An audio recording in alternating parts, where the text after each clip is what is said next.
Hello भाई लोग, मैं हूँ फैक्ट भाई। रिश्ते में तो हम तुम्हारे बाप लगते हैं। अबे तू मेरी नकल करता है। ये डायलॉग मरते मरते जैसे विद्या की हंसी निकली है, आज आपका भी वही हाल होगा। अच्छा, हमको सिखा रिया है। चलो भाई, देखो अब मैं क्या करता हूँ। क्योंकि जैसे विद्या ने अमित जी को उनके मीम के दर्शन करवाए, जब पत्नी ने बोला डब्बे में पनीर है और निकला करेला, पति ने बोला बहुत ही सुंदर तरीके से आपने खेला। यार कॉलेज बोरिंग हो गया है। ताला लगा दे।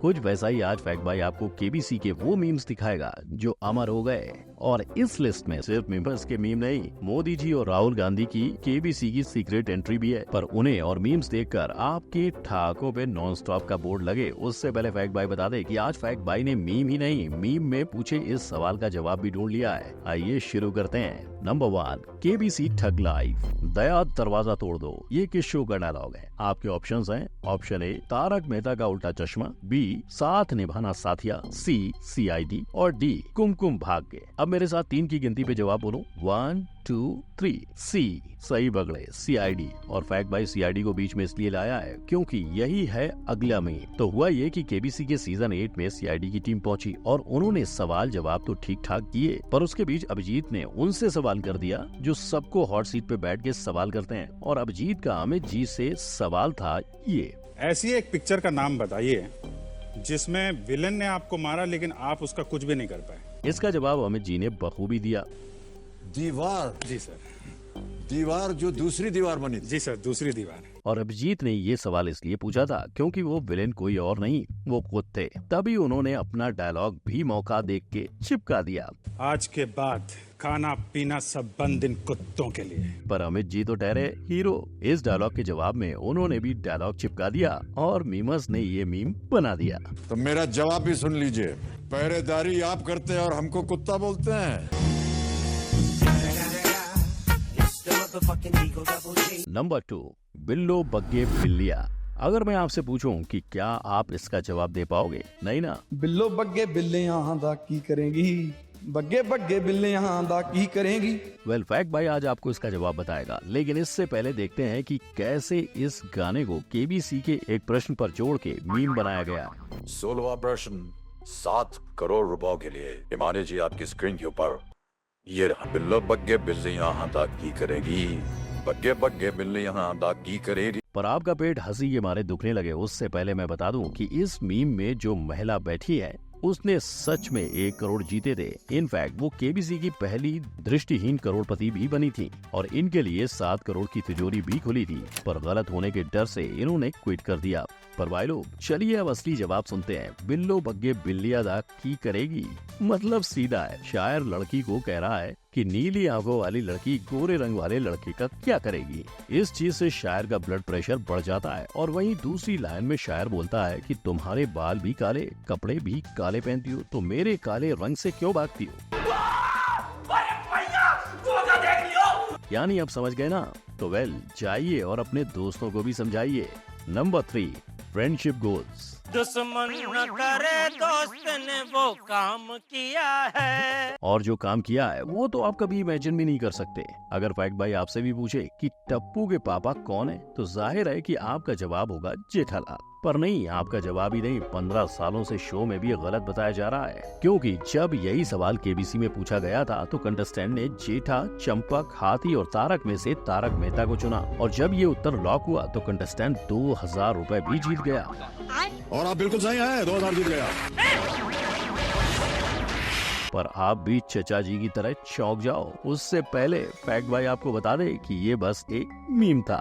प्रैंक हो गया आपके साथ। नंबर 4, शर्ट फाड़ खुशी। आज फैक्ट भाई आपको जो सेलिब्रेशन दिखाएगा उससे आपको लगेगा कि इस चचा ने करोड़ों अरबों जीत लिए। वह यूं कि big B fastest finger first में सवाल पूछ रहे थे और डॉक्टर साहब 2 सवालों के सही जवाब देकर ही अपनी शर्ट उतारने लगे थे। पर हद तो तब हुई कि जब ये जीत गए तो न सिर्फ इन्होंने अपना शर्ट उतारी, उन्होंने उसे ऑडियंस की तरफ फेंक भी दिया। ये ना देखने वाला दृश्य देख कर तो अमिताभ भी बोले कि कहीं ये और वस्त्र न उतार दें। हमको डर है कि कहीं और वस्त्र न उतर जाए इनके। लेकिन इनके जश्न का मूड यही नहीं रुका। ना, जब वो दोबारा शर्ट पहनकर माइक लगाकर वापस आए तो इन्होंने एक स्पीच भी तैयार कर रखी थी। I dedicate this hot seat to my parents, late parents, Seema, my son Vaibhav. इतने लोगों को थैंक यू बोलने के बाद जब डॉक्टर साहब हॉट सीट पर बैठे तो भाई साहब ने केवल 10,000 ही जीते। ये जो आपने जीता है ये थोड़ा सा कम हो जाएगा, अब आप जीतेंगे 10,000 केवल। यानी इतनी हंसी खुशी और सेलिब्रेशन के बाद बस कुछ बचा था तो वो था शर्ट को दोबारा इस्त्री कराना। देखा आपने लापरवाही का नतीजा है। नंबर 5, एडिटिंग वाला केबीसी। जो चीज आज तक कभी नहीं हुई वो चीज आज हो गई। हमारे पीएम मोदी साहब केबीसी में पधार चुके हैं। नमस्कार, राम राम, और बहुत बहुत स्वागत आपका।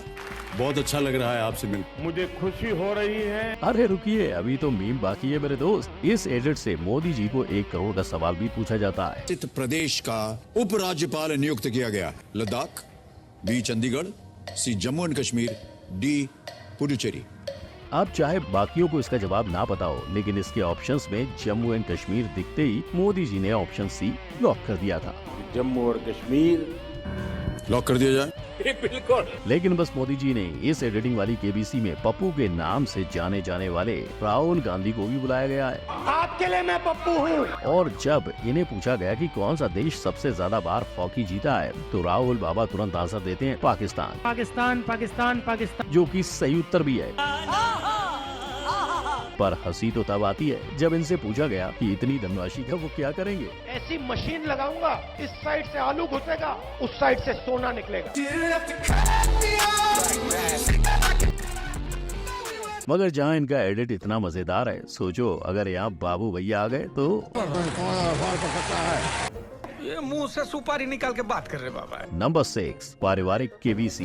कहते ना, आदमी बाहर कितना भी शेर बने, घर पे वो बीगी बिल्ली होता है। शायद अमिताभ के साथ भी ऐसा ही हुआ था जब जया बच्चन उनके शो में आई थी। और तो और यहाँ बिग बी होने नहीं बल्कि जया अमिताभ को सवाल कर रही थी। यहाँ उन्होंने पूछा कि मान लो कि मैं और आप एक टापू पर फंस जाएं, तो आप कौन सी ऐसी 3 चीजें अपने साथ ले आएंगे। वेल, इसका जवाब देने के लिए तो अमित जी के पास कोई ऑप्शन भी नहीं था। परफेक्ट भाई को यही लगता है कि इनका जवाब बोट होता कि वो भाग सके। वैसे ही जब अभिषेक इनके शो में आए थे तब दोनों ने अपनी कुर्सियां बदल ली थी और वहां बैठकर न सिर्फ अभिषेक ने अमिताभ की जगह छीन ली, उन्होंने ये भी कह डाला कि जितना भी बिग बी जीतेंगे वो सब अभिषेक को मिलेगा। यदि यहाँ से भारी रकम जीत कर जाते हैं तो वो राशि अपने पुत्र को देना चाहेंगे। हालांकि ये बस एक मजाक था और इसीलिए केबीसी आज भी कई लोगों के दिलों में बसा है। Number 7, KBC police. अगर आपको पब्लिक को हेलमेट पहनने का मैसेज देना है तो आप कैसे दोगे? उन्हें हेलमेट के फायदे गिनाकर या लोगों का मीम बनाकर? वेल, नागपुर पुलिस ने चुना ऑप्शन नंबर 2। 14 सितंबर 2018 केबीसी का सीजन 10 शुरू ही हुआ था कि नागपुर सिटी पुलिस ने अपनी क्रिएटिविटी की सलाखें तोड़ी और खेल डाला पब्लिक के साथ मीम वाला कौन बनेगा केयरफुल पति, जहाँ धनराशि की जगह जिंदगी दांव पे लगाई और पूछा गया ये सवाल, गाड़ी चलाते वक्त हेलमेट न पहनने का आपका बहाना क्या है? और ऑप्शन थे, ऑप्शन ए, आपके हेयर स्टाइल को खराब करता है, बी, बेफिजूल खर्चा है, सी, भारी होता है, और डी, सर की सुरक्षा बेकार है। अब आप ट्विटर पे आए सवाल के जवाब में चाहे जिसे चुने, पर जब तक आपको ये मीम याद रहेगा तब तक आप हेलमेट पहनते रहेंगे और सुरक्षित रहेंगे। नंबर 8, मीम और मीमर। ये है शाश्वत गोयल, केबीसी सीजन 14 के कंटेस्टेंट जिन्होंने 1 करोड़ का दांव 7.5 करोड़ के सवाल पे लगाया, पर हार कर सिर्फ 75 लाख के साथ घर जाने का इन्हें गम नहीं था। होता भी कैसे, इनकी गुजरी माँ का सपना और 2013 से केबीसी की हॉट सीट पे बैठने की कोशिश पूरी जो हो गई थी। उनका सपना है कि उनका बेटा एक दिन हॉट सीट पे जाए, और हॉट सीट पर बैठकर इन्होंने सवाल जवाब ही नहीं, बच्चन साहब और ऑडियंस के लिए मीम्स का मार्केट लगाकर उन्हें लोटपोट भी किया। और अब आपकी बारी है। मीम नंबर 1, 1 मिनट की पढ़ाई के बाद मैं। यहाँ लेंगे एक छोटा सा ब्रेक। देवी और सजनों, आप कहीं जाइएगा मत। मीम नंबर 2, जिम में 1 दिन बिताने के बाद। आप चाहे तो क्विट कर सकते हैं। मीम नंबर 3, जब आपको पता हो कि आपने बॉस को इम्प्रेस कर लिया है और आपकी प्रमोशन पकी है और ये गया सीधे आपके अकाउंट में, बिल्कुल आसान और सेफ तरीके से। आई बेट आपने इनमें से किसी न किसी मीम से रिलेट किया ही होगा, पर अमित जी ने जिस मीम से रिलेट किया वो था ये, जो उन्हें इतना पसंद आया कि ये मीम उन्हें खास अपने घर पर दिखाना था। ये मैं घर ले जा सकता हूँ? आप समझ ही गए होंगे क्यों। नंबर 9, सही जवाब। सीजन चाहे जो भी हो, बच्चन साहब का एक सवाल हर बार आता है, क्या कीजिएगा इस धनराशि का? और बस मीमर्स ने बना डाला इस डायलॉग का भी मीम। एचआर से अप्रेजल मांगने पर एचआर का कहना, क्या कीजिएगा इस धनराशि का? और इंडियन बैंक्स का अपने कस्टमर से कहना। और तो और ये डायलॉग मीमर्स ने इतना फेमस कर डाला कि खुद ऋचा चड्डा ने इस पर शेर लिख डाला। विदाई पे मैंने भी रोते रोते कह दिया कि चड्डा क्या कीजिएगा आप इतनी धनराशि का। पर यही नहीं, केबीसी वाले अमित जी के हर डायलॉग की मीम मीम है। कोई एग्जाम पे, कोई एग्जाम पेपर पे, तो कोई एग्जाम पेपर चेक करती टीचर पे, कोई टिंडर की डेट पे, कोई व्हाट्सएप क्रश पे ही, तो कोई कॉम्प्लिकेटेड रिलेशनशिप की दुहाई पे। पर सबसे सही मीम है ये, लाइफ में तुम्हारे कितने प्रॉब्लम्स हैं। 7 करोड़। तो भाई लोग, ये वो मीम्स थे जिसे देख के आई एम श्योर आपकी हंसी नहीं रुक रही होगी। लेकिन रुकिए, फैक्ट भाई की मीम्स का पिटारा खुल चुका है और ऐसे ही मजेदार मीम्स देखने हैं तो क्लिक करो इस आई बटन पर और जानो इनके पीछे की कहानी। वीडियो अच्छी लगी हो तो लाइक, शेयर, कमेंट और सब्सक्राइब करना मत भूलना। मिलते हैं अगली वीडियो में। गुड बाय, जय हिंद।